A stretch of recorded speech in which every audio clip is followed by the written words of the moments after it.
ربي غيديرنا وما من دابة إلا على الله رزقها.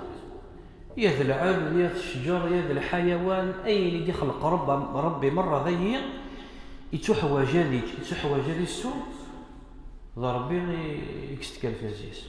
وما من دابة إلا على الله رزقها. فشوف شو دين النبي عليه الصلاة والسلام لو أنكم تتوكلون على الله حق توكله. إنك لو كنت تسكرين في ربي ند الصح أتسكلني ند الصح ماشي ذا تسكلني كان الفستير أتسكلني ند الصح لرزقكم كما يرزق الطير أمش تغدو خماصا وتروح بطانا. الطير يثمى الطير ما لا دف غزو حتى فذاك ذكر ذي فرفر ذي حف الماكله.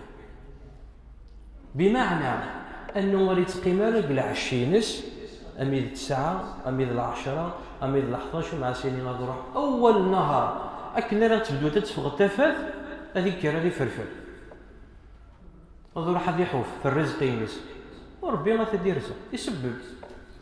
تغدو خماصا يعني تبكر صباح في اللوز العشاء تقلد داين طروه وتروح بطانه.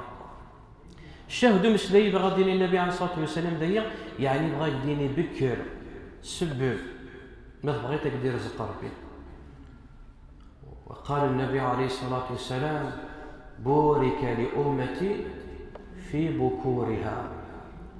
ما بغيتك دير شيء ربي كل حاجه قال الخدمة قال القراية كل حاجة ما بغيتك ديبارك ربي قال الخدمين واك ديبارك ربي قال السنية واك ديبارك ربي قال الصحينيك خدميت الصباح بكرت خدمت الشيء فربي.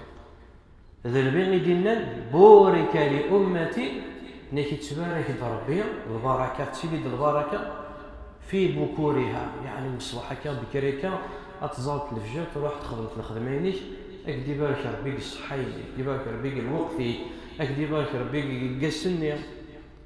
الشاهد مثلي اتخاذ الأسباب.